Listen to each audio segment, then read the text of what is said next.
From the you hate to see this file, President Joe Biden taking a hard fall at the Air Force Academy commencement ceremony. But remember when the media went absolutely crazy over this moment, where then President Trump walked slowly down the ramp at West Point?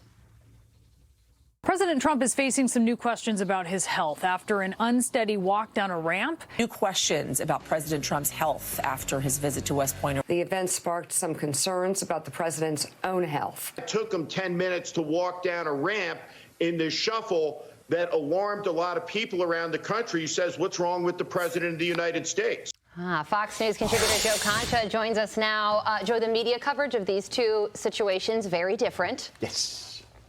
Extremely different. That's all. You kind of left me hanging there. Yeah. I thought you were going to go to something greater. Take it away, yes. my friend. If you had to teach a course in partisan, predictable media, this is at the top of your syllabus right now. Let me read some of the headlines. We just played some of the sound bites. New York Times, Trump's halting walk down ramp raises health questions. CNN headline, why Donald Trump's West Point ramp story actually matters. Washington Post, Trump tries to explain his slow and unsteady walk down a ramp at West Point.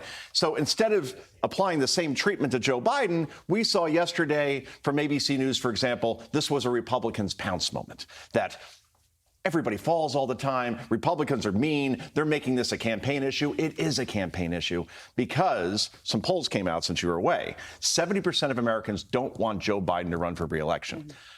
A majority of Democrats don't want him to run for re-election. So then when the pollsters ask, OK, why is that? Because the guy's too old. And I'm not saying 80's too old. I'm saying he is not aging well. And look, there was a sandbag there or something. Everybody falls once in a while. This has happened multiple times during this presidency. And then you look at his schedule, and there's almost never anything on it outside of commencement speeches, or we're hosting this team at the White House, or once in a while a meeting with somebody. But overall, this is the perception of this president. And once you have that perception, Todd, it's impossible to put the toothpaste back in the tube. Yeah, there's obviously the hypocrisy in the media aspect of all this, but there's also what does the world stage think when they see this?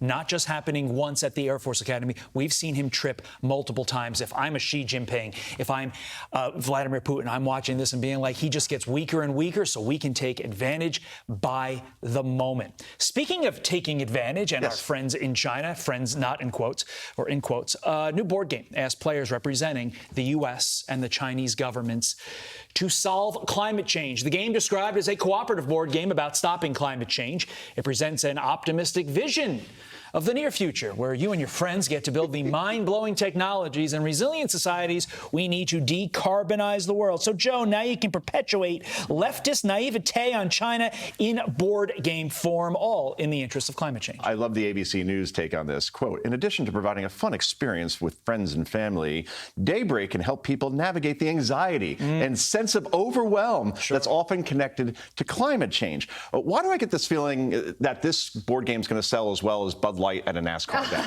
Right? I mean, this I think the answer is not well there, right? Not well. I'm playing with, I'm sticking to my Ouija board, all right? Or your favorite at Dartmouth, Twister, all right? Those are real board games. That's what I heard. Hey. Right? Easy. Let's withdraw that comment. All right, I'll withdraw that. Hey, by the way, since it's Shimke's, second day back, I believe, right? Yes, I present this, okay? If we could get a close-up here real quick, I'll get the other camera guys in.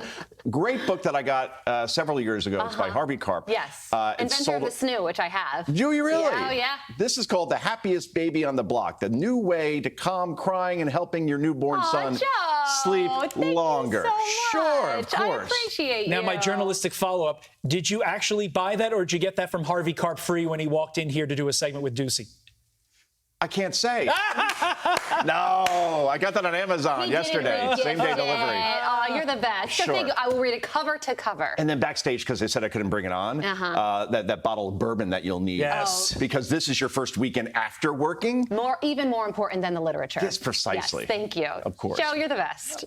I'm Steve Ducey. I'm Brian Kilmeade. And I'm Ainsley Earhart. And click here to subscribe to the Fox News YouTube page to catch our hottest interviews and most compelling analysis.